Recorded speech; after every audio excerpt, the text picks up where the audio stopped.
Bem, nesse vídeo de hoje nós vamos falar sobre essa mudança na lei da ficha limpa, que pode driblar a inegibilidade de Bolsonaro. A oposição quer alterar o período de inegibilidade de 8 para 2 anos. O projeto de lei está na CCJ da Câmara. E aí, a turma vai dizer, né, que não, esse negócio de acabar com ficha limpa de 8 para 2 anos, para beneficiar o Bolsonaro, isso é uma sacanagem, não é? Bem, nós vamos falar sobre isso e vamos falar sobre a ficha limpa do Lula. Como é que o Lula conseguiu limpar a ficha dele? Entendeu? Isso é o mais importante. Tá. Então eu sou João Paulo Guimarães, falando direto de São João del Rei, a capital brasileira da liberdade. Aqui é Minas. E Minas é um estado de espírito. Esse é o vídeo 492 da Comissão Cidadã de Inquérito. Seja membro, tá certo? Apoie a nossa CCI com qualquer valor. jpnoticias@gmail.com é o nosso Pix, tá bom?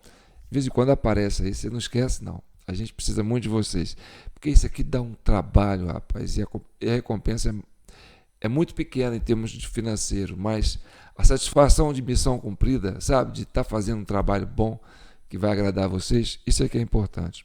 Então vamos lá. Então, eu fiz uns recortes aqui, é imperdível esse vídeo. Tem momentos que vocês vão rir, tem momentos que vocês vão achar interessante e tem momentos que vocês vão ficar surpresos. Falei, pô, então é assim, né, João? Sim, porque política não é para amador, é para profissional. Por isso que eu não gosto de mexer com política, tá certo? Então, a gente tem que voltar lá na eleição do Obama, tá certo? O Obama foi eleito em 2015. Não, em 2009. Ele assumiu em 2009. Ele foi eleito no final de 2008 e assumiu em 2009. Olha ele aí, ó. Barack Obama. Bem, em 2009, a gente estava no período do segundo mandato do Lula, né? Peraí, já começando o mandato. Como é que é? O Lula foi eleito em 2002, né? Depois, em 2006, ele foi reeleito. Em 2010, ele fez a campanha para Dilma. Tá certo? Então tá. Então, o Barack Obama, quando ele foi eleito, o vice dele era o Joe Biden. E como é que estava a América do Sul naquela época? Bem, a gente já estava no segundo mandato do governo Lula, tá certo? Que através daquelas manipulação, sabe, dos dedinhos mágicos do mesário, aí os Estados Unidos, o governo Obama, né, tinha uma certa preocupação com os rumos que a América Latina estava indo. Tinha um Foro de São Paulo, entendeu? O Lula tinha uma afinidade com as Farc, estava criando o BRICS, né, que era um consórcio de países, né, emergentes e tal, e aquilo estava incomodando os americanos. E aí o Biden, que era vice do Obama, né, cuidou dessa política externa, e principalmente aqui no Brasil. Então, na época, foi investido esse USAID, né? Já o Obama, junto com o Biden, já estava mandando recursos para cá, entendeu? E aí a Globo, todo mundo, né? Falou, ó, vamos fechar com o pessoal do PSDB, que é a força mais moderada que tem lá no Brasil, para a gente tirar essa influência socialista e essa influência, né, da Rússia e da China na América Latina, que estão querendo fazer um bloco socialista lá, né? A proposta do Foro de São Paulo é tornar a América Latina um grande bloco socialista, como se fosse a União, né, socialista da América do Sul, como se fosse igual a União Soviética lá, entendeu? E aí a turma lá dos Estados Unidos estava preocupada com isso. Na época, a opção era o PSDB, né? Tinha perdido com o Serra, depois tinha perdido com o Alckmin, né? E então ficou aquele dilema. Aí o que acontece? investiram pesado, né? Aí, em 2016,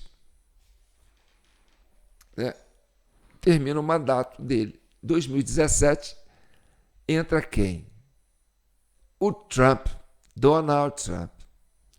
Isso assustou muito o pessoal lá dos democratas. Falou, cara, esse cara é antissistema.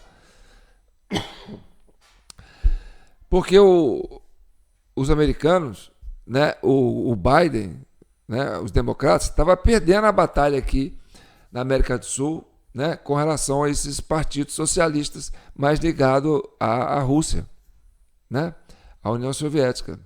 Aquela coisa do BRICS, do Foro de São Paulo, né?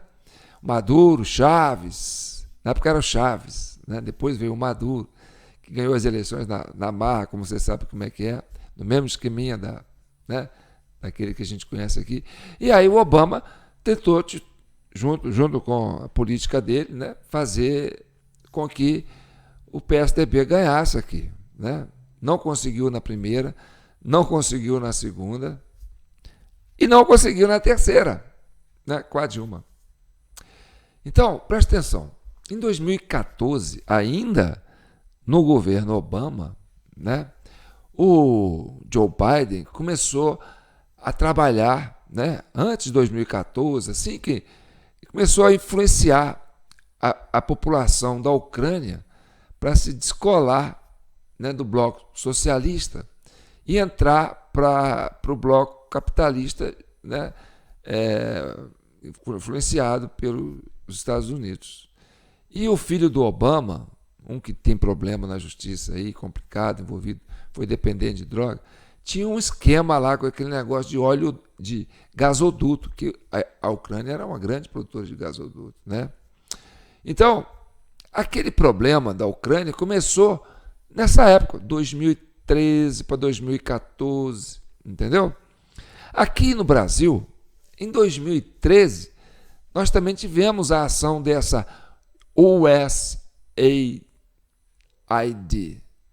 Vocês lembram, na época da Copa do Mundo, aquela propaganda que aparecia na televisão, nos horários nobres, entrava na internet, você abria um vídeo e entrava aquela propaganda da Pedra da Gávea se levantando como se fosse um gigante, brasileiro levantando, Brasil se levantando, né? Aquela coisa assim. Aí o povo ficava olhando aquela propaganda assim, falando, o que é isso? Hein? É o Brasil se levantando? Aí a Pedra da Gávea se levantando. A pessoa olhando do metrô assim, olhando do ônibus, da janela, né? Do Pão de Açúcar. E aí aquele gigante de pedra andando sobre o Rio de Janeiro. Você lembra disso? Tá, isso foi em 2013. Em 2013 para 2014 também, em 2013, ainda no governo Obama, com a política do Joe Biden, né, de tentar influenciar, tirar o Brasil do ostracismo. Por quê? Porque o PT ganhou a primeira, ganhou a segunda, entendeu? E eles denunciavam, olha, teve um mensalão, depois teve o petrolão, e a turma ia votar. E nada, ganhava o PT. Né? Aí o pessoal falou, não, a gente tem que mobilizar, fazer o povo ir para a rua para a gente, né, criar uma oposição forte aí nisso aí. Né? Então, em 2010, a Dilma ganhou. Aí a turma falou, não, 3? Aí o Obama falou, vamos para cima, né, junto com o Joe Biden. Aí começaram a vir esses dinheiros aí dessa agência aí, né? E incrementar as mídias aí, né? Foram para cima. E na época da Copa do Mundo, eles criaram uma estratégia muito fantástica, que foi aquela música eu acho que é rap, né? O Rapa que cantava, né? Aquele vem pra rua, vem pra rua, vem pra rua. Vocês lembram disso? Pois é. Então, eles pegaram carona na Copa do Mundo, fizeram com que fosse a torcida indo para a rua torcer, mas criava assim um imaginário, sabe, uma imagem subliminar, para mobilizar as pessoas, para as pessoas saírem de casa. Vem para a rua, desperta-se, né? Vem protestar. Não era para ganhar a Copa do Mundo, porque o Brasil também não estava muito aí para a Copa do Mundo, não, entendeu? Então, o que aconteceu? O povo foi para a rua.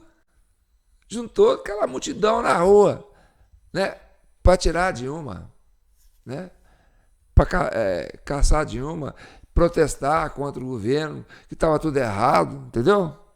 Aí a esquerda, vendo isso, falou assim, vamos misturar nessa massa e roubar esse discurso, né? E aí a turma dos sindicatos, do pessoal da esquerda, né?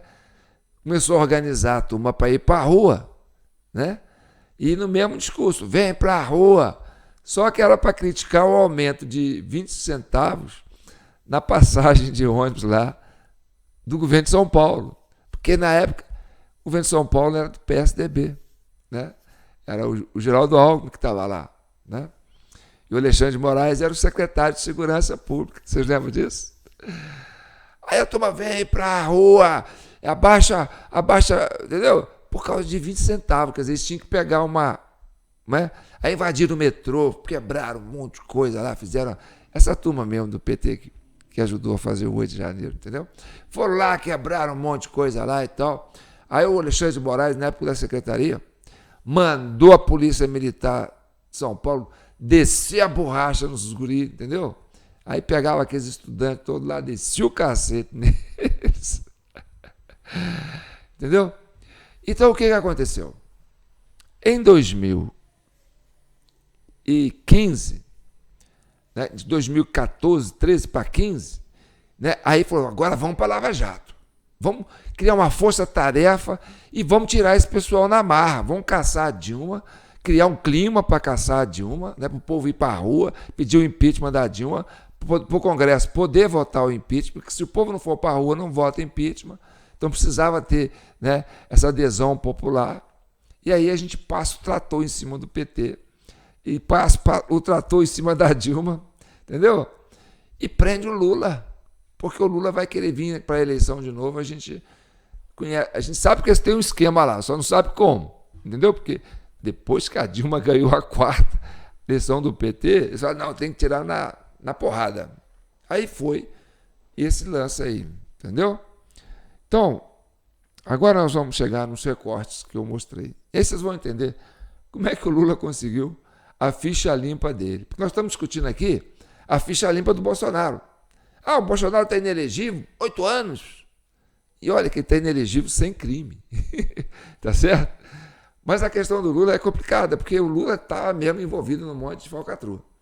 Entendeu? E o PSDB não estava muito fora disso, não. Entendeu? A turma do Centrão, a turma do PSDB, né? Porque na época que o Lula governou o Brasil, o PSDB governou esses estados aí que tinha... Vou pegar um mosquito aqui de dengue aqui. Governou esses estados grandes aí que tinham um orçamento grande. Então, tinha assim uma manha do PT, fala assim, ó, nós não temos maioria na Câmara dos Deputados. Por quê? Porque a gente consegue com os dedinhos fazer o presidente e mal a gente consegue botar alguns senadores lá. Mas para a Câmara de Deputados não dá, entendeu? Aí a turma da oposição ao governo Lula sempre foi maior na Câmara dos Deputados, por causa da coisa do dedinho, né? Ali não dá para passar muita coisa, não. Aí tinha que fazer maioria no Congresso. O PSDB, que tinha governado 8 anos, né? Depois tinha governado também com o Sarney, né? Pegou um bom tempo com o Sarney, pegou um bom tempo também com o Itamar Franco, que escaçaram o Fernando Collor, né? Então veio 2 anos do Fernando Collor, depois mais 5 anos ou 6 anos do Sarney, né? Eu sei que o Sarney esticou o mandato dele um tempão. Então, de 2005, como é que é? De 1998, 95, 1985, de 1985, né? Até final de 1990, né? Na virada do milênio, PSDB com PMDB, porque são irmãos siameses, né?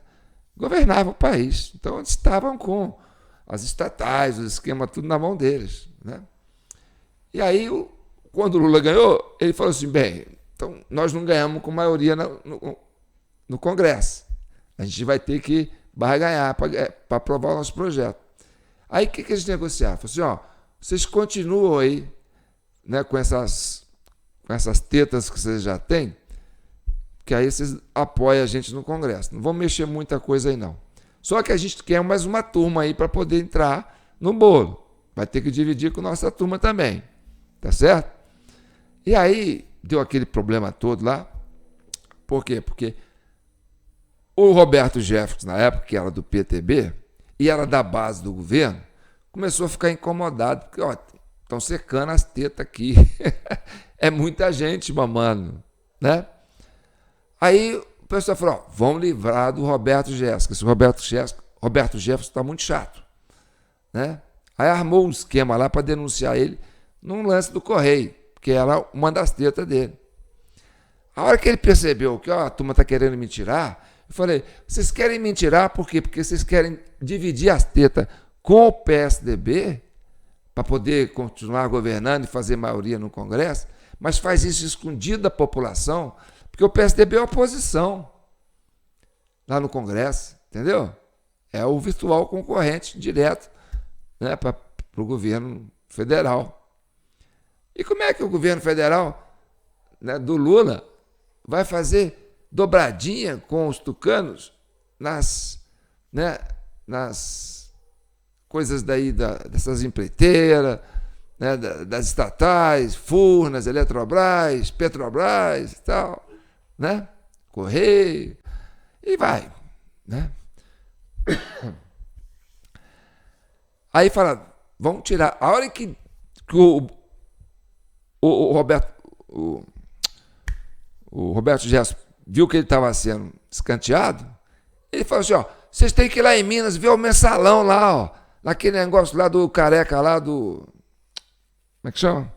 Marco Valério. O cara tá jogando dinheiro pro PT, jogando dinheiro pro PSDB, jogando dinheiro pro PT, jogando dinheiro pro PSDB. Aí pronto, estourou o esquema do mensalão, que era a compra de deputados para fazer maioria. Entendeu? Por causa, não tinha maioria, por causa dos dedinhos. Aí pronto, começou o primeiro escândalo. Por isso que o Roberto Jefferson é muito sacaneado, entendeu? Porque ele foi o primeiro a desbancar essa, entendeu? Essa farsa da falsa oposição que o PSDB tinha com o PT na época, né? Porque os dois estavam ali na mesma mãe, e a população sentiu isso, sabe? A população sentindo isso, ela ficava assim, política é tudo uma coisa só. Se você votar no PSDB, vai votar aquela coisa. Se você votar no PT, é aquela coisa. Aí a turma não queria votar. Isso para o PT era ótimo, sabe por quê? Porque a abstenção aumentava. Aí muita gente não ia votar. Aí a turminha dos dedinhos ia lá e ó, fazia a rapa, né? Enfim, agora nós vamos entender por que o governo americano falou, não, temos que tirar, né? Nessa época o Trump já tinha 2016, né? O Trump já tinha tirado lá o pessoal da oposição, o Obama, né? Já ganhou o Trump, o pessoal ficou puto, não, o Trump não pode. E como eles já tinham aparelhado as instituições, o Trump não era um cara do meio político, era um empresário antissistema, né? Não tinha experiência, era igual o Bolsonaro, assim, né?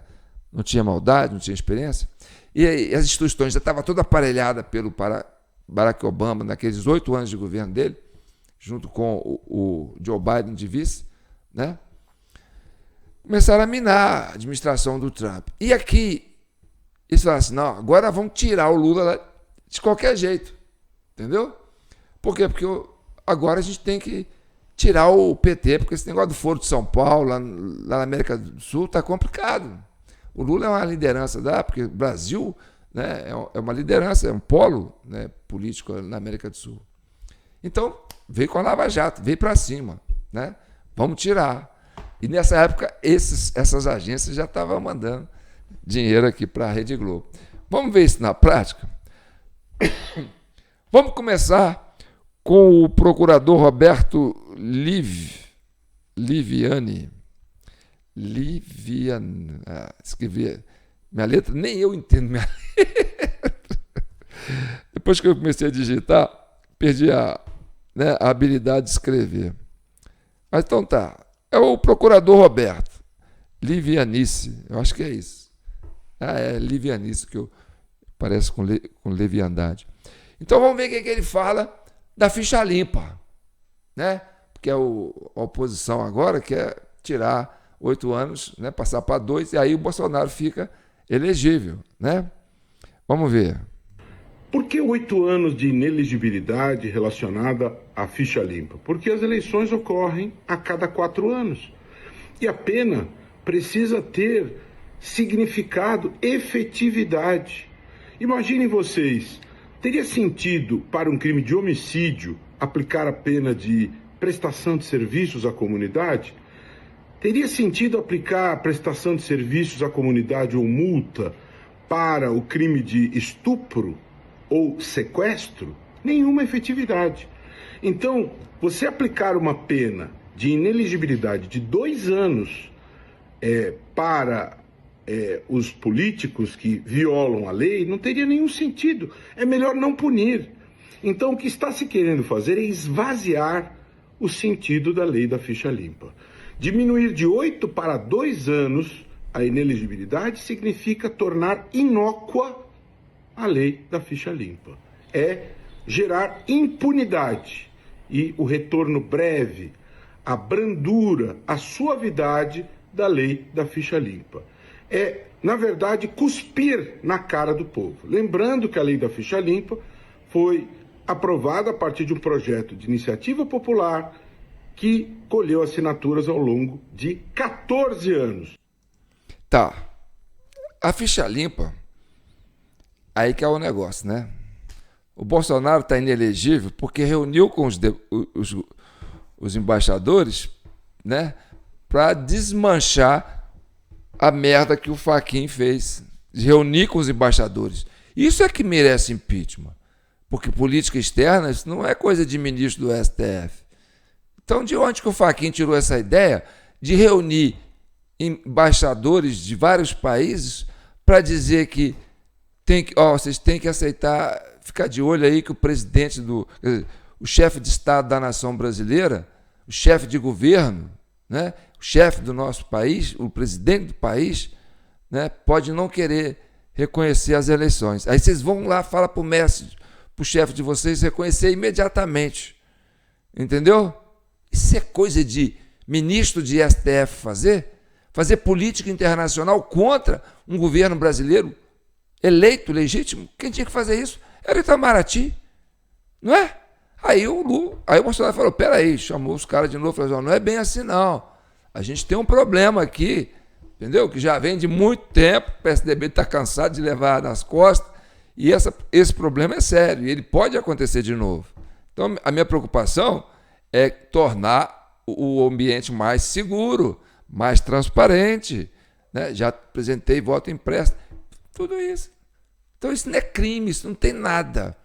Entendeu? Ele foi corrigir uma falha, uma aberração que o Fachin foi fazer. Entendeu? Tá, mas isso tornou ele inelegível.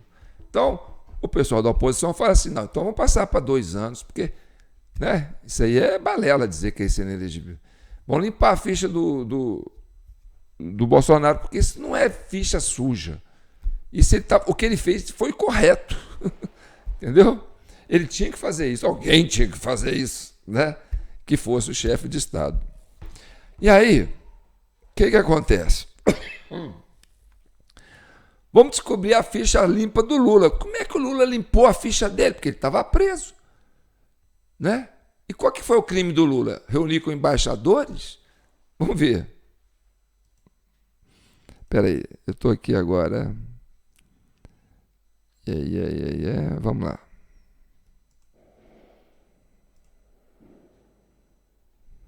Que nunca houve para mim. Espera aí. Por que 8 anos de inelegibilidade relacionada a... Opa, espera aí que eu já adiantei muito aqui. Espera aí. Aqui. Desculpa, viu, gente? É porque aqui está complicado para mim. Vamos lá. Soltando, hein? Haverá um direito de defesa que nunca houve para mim. Para ele vai haver. E se a justiça entender que ele pode concorrer às eleições, ele pode concorrer. Aí o Lula erra ao dizer que não teve direito de defesa. Teve sim. O Cristiano Zanin, que hoje é ministro do Supremo, por indicação do Lula, defendeu e defendeu muito bem o Lula, com muito afinco. Agora, o Cristiano Zanin defendeu o Lula em outros foros, não foi só na Força-Tarefa, não foi só junto ao Moro, defendeu lá no Tribunal Regional sediado em Porto Alegre, defendeu no STJ, defendeu no Supremo. Durante 6 anos, o Supremo avalizou as decisões tomadas lá no âmbito da Força-Tarefa de Curitiba. Então, ele teve, sim, direito de defesa.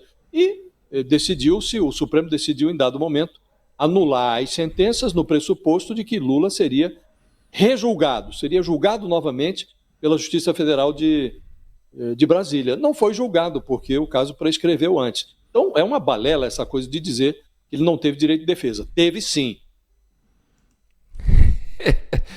4ª instância. Quase 3 anos, sei lá, né, de defesa, recorreu. Em liberdade, hein? Em liberdade, tá certo? No Moro, depois na 2ª instância, depois lá no STJ, né, depois no Supremo. Então o cara foi super defendido.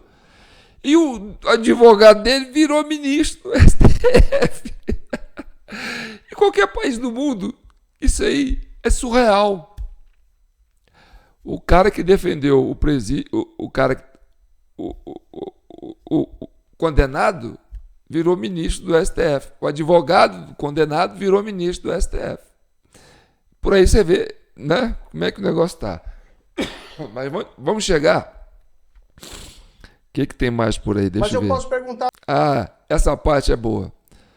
Um duelo aqui do Sérgio Moro sobre essa questão da Lava Jato e do Lula, né? Mas eu posso perguntar a você, quem inocente foi condenado e preso por corrupção e suborno na Operação Lava Jato? Se você me dizer uma pessoa Supremo, presidente da que eu decretei República. a prisão, Segundo o Supremo, presidente da República. Aí não é opinião minha, é opinião do Supremo.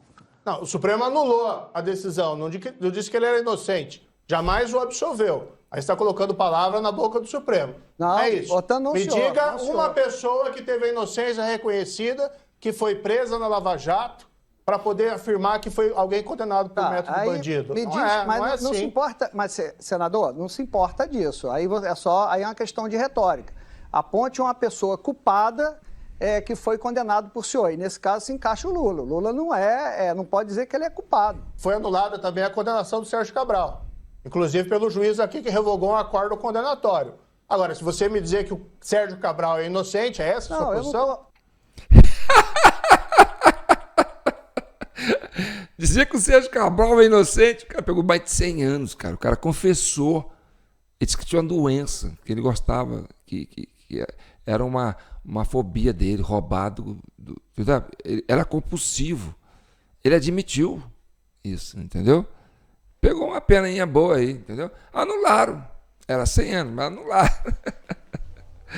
Entendeu? E aí, mas o Lula anulado não é culpado? Então o Cabral não é culpado? Aí o outro lá ficou assim, né? Sem sair, sem jogo de cintura. O que mais que nós temos por aí? Vamos ver. Vamos ver o que eu separei aqui. Tá. Aí você tinha a Globo, né? Na época. Aí nós estamos entrando aí no esquema do Barack Obama aí junto com o Joe Biden, né? Aí grampearam o Lula lá conversando com a Dilma, né? Aí o Lula falou assim: nós temos uma Suprema Corte totalmente acovardada, nós temos um Supremo Tribunal de Justiça totalmente acovardado, um parlamento totalmente acovardado. Aí a turma estava mandando bala mesmo, entendeu? A Globo, né, nessa época aí, essa agência estava mandando bala, falando assim: não, tem que tirar esse governo daí de qualquer jeito, né?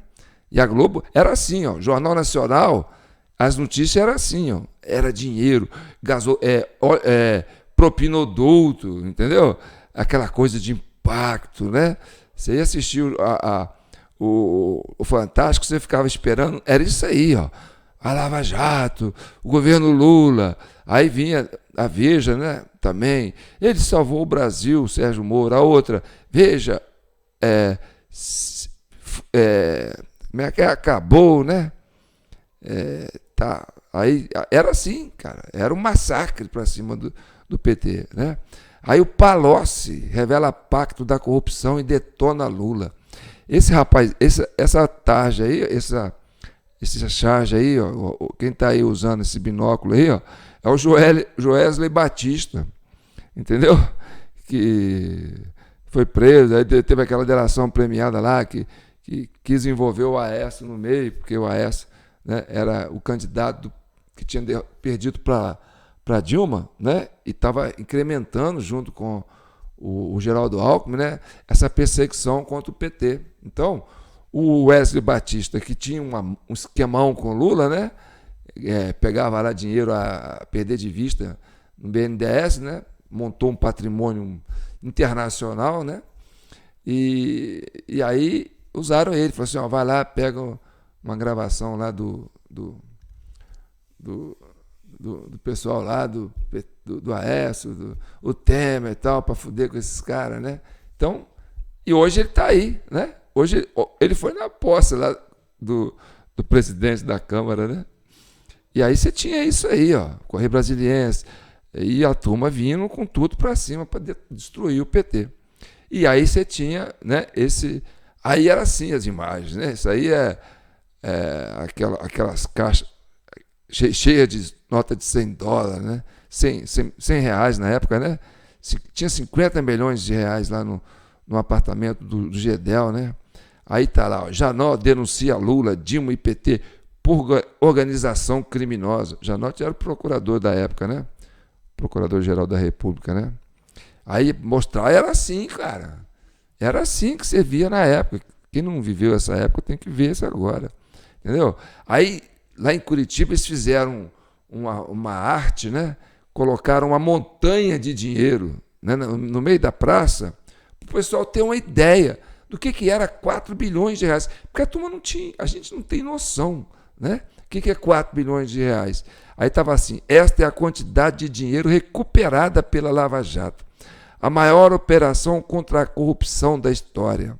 A Lava Jato virou filme, entendeu? Então era esse espetacular, né? E se realmente tinha isso mesmo. Olha lá, olha, a pilha de dinheiro de nota de 100. Aquilo ficava no meio da praça e falava só, esse foi o dinheiro recuperado, entendeu? Que as delações premiadas disseram onde que estava o dinheiro roubado do contribuinte, entendeu? E aí a dimensão lá, ó, aí fala 158 acordos de delação premiada, entendeu? E aí a turma ficava vendo aquilo e ficava, nossa, mas a turma meteu a mão com força, né? Acabou com o governo do PT, né? Aí vinha a Globo, né? O julgamento decisivo para 2018, né?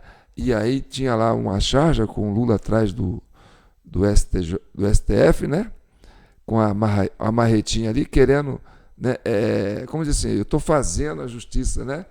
Eu estou lapidando a justiça aqui com o meu martelinho, né? E aí está lá, o julgamento decisivo para 2018. Por quê? Agora se o Lula concorrer, aí pronto, fica difícil. Ele vai ganhar do Geraldo Alckmin, né? E aí não pode, tem que prender o Lula. Aí a Lava Jato foi para cima para prender o Lula. Nessa época, o Alexandre de Moraes já estava lá no STF, né? O Temer já tinha assumido, a Dilma já tinha sido cassado, entendeu? A Lava Jato começou a morrer, porque senão ia chegar na turma do PSDB também. E não era interessante, porque é a turma que tinha que voltar para o poder, né? E aí era isso aí, até 2017, no começo de 2017. A Lava Jato, ela é uma operação que se transformou num partido político. A Globo se apoderou da Lava Jato num pacto que ela fez com o Dallagnol e com o Moro. Eu digo isso porque eu sou a grande vítima disso. Deve ter mais de 100 horas do Jornal Nacional contra o Lula. e deve ter mais de 100 horas favorável ao Moro.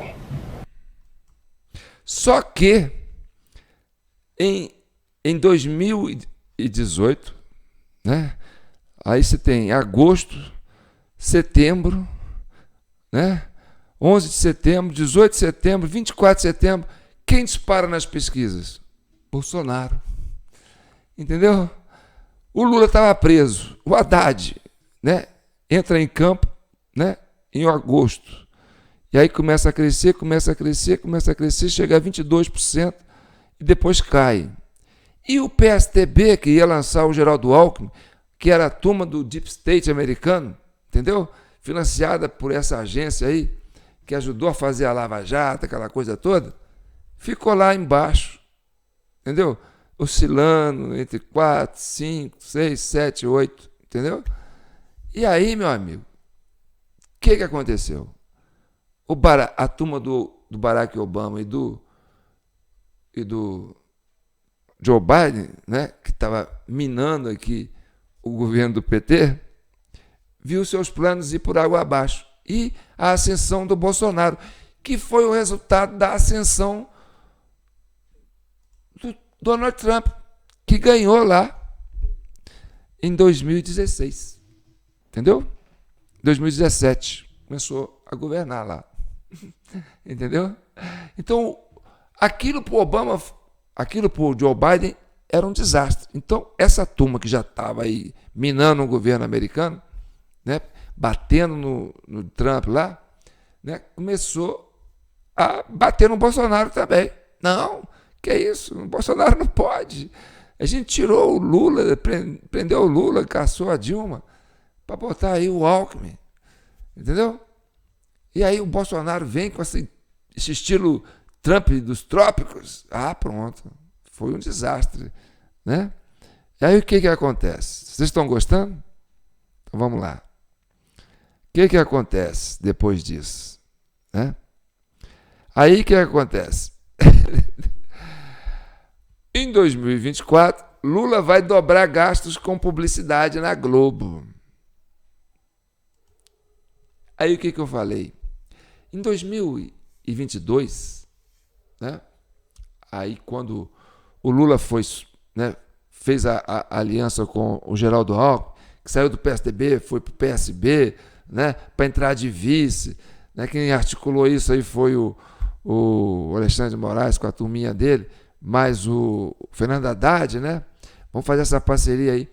Então o que aconteceu? O plano B do governo americano, né, do Joe Biden.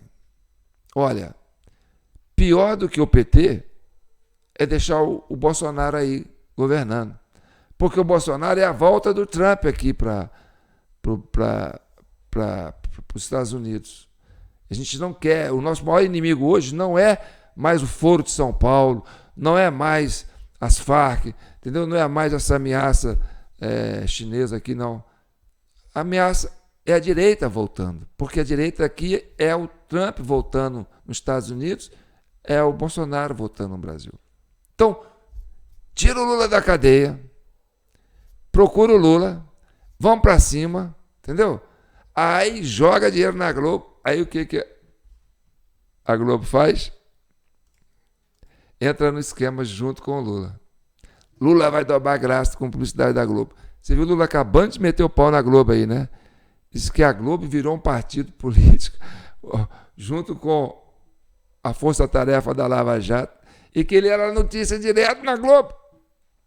Então era o Deep State americano, os democratas, que estavam tentando tirar, entendeu, o Lula. Não conseguiu tirar o Lula, por quê? Porque tirou o Lula, mas não conseguiu colocar o Geraldo Alckmin, que era um PSDB mais alinhado com a coisa dos americanos.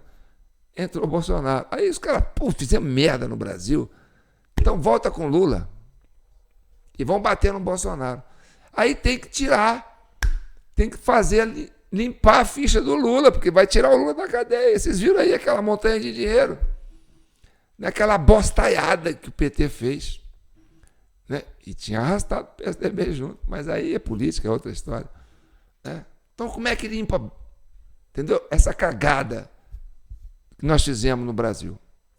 Como é que a gente vai tirar um presidente da cadeia e colocar ele para candidato?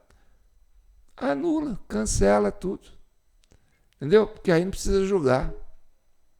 Está entendendo? Aquele procurador que chegou lá no começo, Roberto Liviancini, que falou assim, que tirar a ficha limpa de 8 anos para 2 é cuspir na cara do brasileiro. Bem, tirar o Lula da cadeia para colocar ele para concorrer, depois de tudo isso que você viu que a Globo mostrou, né? É o quê? É um chute no saco dos brasileiros? É um soco no estômago dos brasileiros? Fala a verdade. O que seria isso? Não seria um absurdo? É impensável. A que ponto chegou, né, o estado mental de Joe Biden, que pegou essa fobia contra o Trump e aí acabou colocando o Bolsonaro nesse balaio aí. E aí, meu amigo? O que nós temos mais? Vamos ver. Ainda tem uns minutinhos aqui, viu? Eu tenho acompanhado o noticiário norte-americano já há vários anos aqui nesse canal. Eu acompanho basicamente aí 100 sites de notícias dos Estados Unidos todos os dias para levar até você as melhores informações sobre geopolítica. E confesso, raramente encontro o Brasil nas notícias importantes para os americanos. Raramente. Mas as coisas estão mudando. O Brasil começa a ser notícia nos Estados Unidos, principalmente agora que os escândalos da USAID foram revelados, por assim dizer, ou estão sendo revelados aos poucos desde que Elon Musk encontrou a tampa do bueiro. Pois é, falando basicamente sobre como a USAID gastou dezenas de milhões de dólares de fundos dos contribuintes americanos para remover, vejam só, um presidente brasileiro, Jair Bolsonaro, removê-lo do poder e acabar com a liberdade de expressão no Brasil. Nessa entrevista, Mike Pence diz a Steve Bannon o seguinte, abre aspas, quando as ondas populistas varreram o mundo dentro dos Estados Unidos em 2016 com Trump, ele se refere ao primeiro governo Trump, e com o que aconteceu em toda a Europa com Marine Le Pen, Matteo Salvini e Nigel Farage, a USAID declarou guerra a todos os grupos populistas, a esses grupos populistas, incluindo Bolsonaro. Aí ele se dirige a Steve e diz, Steve, estou lhe dizendo agora mesmo, se a USAID não existisse, Bolsonaro ainda seria o presidente do Brasil e o Brasil ainda teria uma internet livre e aberta. Esse aí é o canal do Alexandre Beley. O Alexandre Beley, ele é um cara que fica só pegando notícias internacionais, entendeu? E aí ele traduz e joga pra gente. Então ele é um cara bem antenado. Eu gosto muito de acompanhar o canal dele, aconselho. E aí, aquilo que eu falei no começo e falei em 2022, né, no meio da campanha ainda, que o Lula foi solto pelos mesmos motivos que ele foi preso. Ele foi preso, entendeu? O PSDB chegar no poder e tirar a influência socialista daqui, da Fora de São Paulo, que estava querendo dominar a América Latina, né? E aí depois viu que não conseguiu, entrou o Bolsonaro, falou, agora solta o Lula. E vamos botar o Lula de novo para entrar com a turma do PSDB da época, né? Que é o Geraldo Alckmin. Né? Era a turminha que estava lá, né, junto com a Globo, recebendo para fazer desmanchar os governos do PT aqui, né? Aí salva o PT lá, entendeu? Então, essa coisa da ficha limpa do Lula, como é que é? Como é que eles limparam essa cagada, né, que eles fizeram no Brasil, né? Porque foi uma cagada, sabe? É uma caganeira, uma diarreia, coisa de outro mundo. Sabe como é que eles fizeram para limpar a ficha do Lula? Eles foram lá no saquinho que fica lá no banheiro, né? Lá naquele vasinho lá, aquele lixozinho né, que fica lá os papel higiênico usado, entendeu? Cheio de bosta, porque foi uma caganeira que danada, que para limpar foi uma merda, né? Limpar a cagada do Lula. Tava cheio de papel higiênico sujo lá. Como é que eles limparam essa cagada? Eles abriram a latinha lá dos papel higiênico usado, pegaram os papel higiênico usado, enfiaram na bunda dos brasileiros assim, ó, falou assim, ó, vamos colocar essa bosta para dentro de novo, para limpar a ficha do Lula. Aí começou a pegar os papelzinhos higiênicos que estavam cheios de cagada, começou a jogar para dentro de novo dos brasileiros, assim, ó, do Brasil. Joga a bosta para dentro que a gente vai limpar a ficha do Lula. É triste, é de doer, mas isso é a realidade. Você só vê isso aqui porque aqui é a Comissão Cidadã de Inquérito, criada para chegar à verdade e pacificar a nação brasileira. Porque só a verdade vos liberta, entendeu? E nosso primeiro compromisso de Minas é com a liberdade. Então, não deixem de contribuir com a gente aqui, ó, jpnoticias@gmail.com. Isso gera tempo, isso gera concentração, isso gera meditação. Isso, entendeu? Você tem que ficar, você se isola um pouco. É como, sabe, na época que Moisés, Jesus fazia aquelas coisas, né? Ele subia para o deserto, dava aquela sumida assim, para quê? Para meditar, entendeu? Para alcançar a divindade. A gente não quer alcançar a divindade, a gente se contenta com a verdade. Se a gente achar a verdade, entender, a gente se liberta, entendeu? Se liberta das mágoas, né? Se liberta da dor, porque você vai entender como é que foi o processo. Então, o que deixa a gente angustiado é não entender o processo, entendeu? Que política é um jogo pesado, realmente é. Que o PT tinha um projeto para o país, tinha. Mas ele não ia conseguir ganhar as eleições. Por quê? Porque a sociedade brasileira é uma sociedade muito conservadora, e aí tinha que fazer um esqueminha aí por baixo do pano para poder chegar no poder, para fazer as transformações que a gente acha que é importante, né? Para a gente nivelar a população, porque essa elite brasileira é muito complicada, entendeu? Uns coronéis, umas oligarquias, é difícil de lidar, e a gente nunca vai conseguir isso e tal. Aí a turma do PSDB, não, mas assim também não pode, vocês não podem fazer falcatrua na eleição, então vamos tirar vocês da marra, porque não é assim também não, vocês estão fudendo o Brasil, aquela coisa toda. E aí vai complicando. Você está entendendo? Não é que as pessoas são más, as pessoas têm boa intenção, têm umas ideias, umas ideologias, umas ideias de fazer uma coisa boa. Só que para chegar no ideal, entendeu? Você tem que encarar o real. E aí, quem fica só preso nas ideias, aí acaba, entendeu? Virando refém das ideias, escravo das ideias. E a realidade passa desapercebida. Quando ele vê, ele está no meio de um furacão. Tá certo? Bem, para terminar, eu vou deixar aqui, porque a turma, alguns me pedem isso, né? Eu sei que é importante, porque aqui a gente vive de pingadinho. Essa aqui, ó, é a minha conta poupança da Caixa Econômica Federal. Agência 151, tá aqui o nome da conta direitinho, tá o CPF, né? Tá no nome de João Batista Guimarães, que é meu nome mesmo. João Paulo é meu nome de mídia. Então você pode dar um print aí ou congelar a imagem, né? Aí você anota num papelzinho e fala assim: vou fazer um depósito para a Comissão Cidadã de Inquérito, porque a gente precisa, né, de ter alguém pensando nesse país.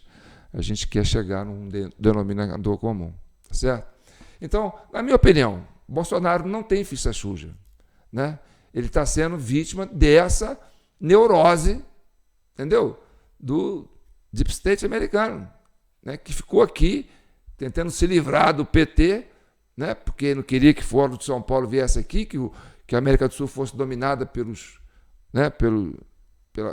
domínios da Rússia, e aí meteu o pé pelas mãos, não deu certo.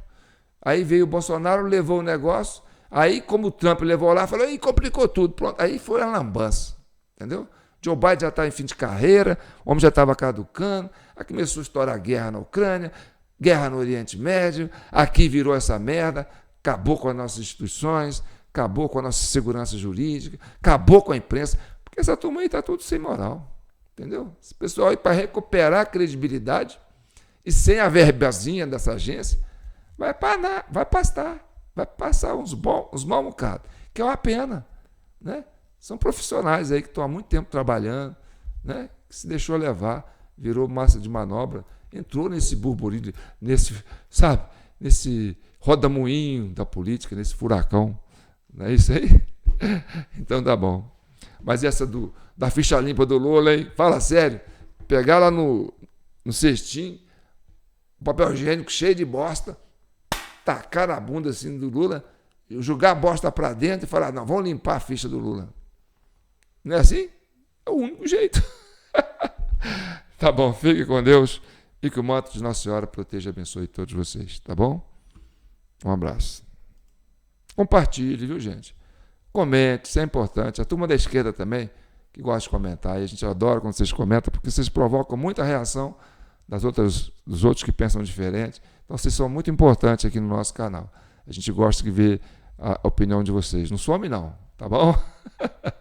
Continue aí comentando. E a turma que gosta do canal e se satisfaz com pode comentar, pode curtir e compartilha com força, tá bom? Vídeo longo, cara, só para quem tem paciência mesmo. Mas vale a pena, não vale? Fala a verdade.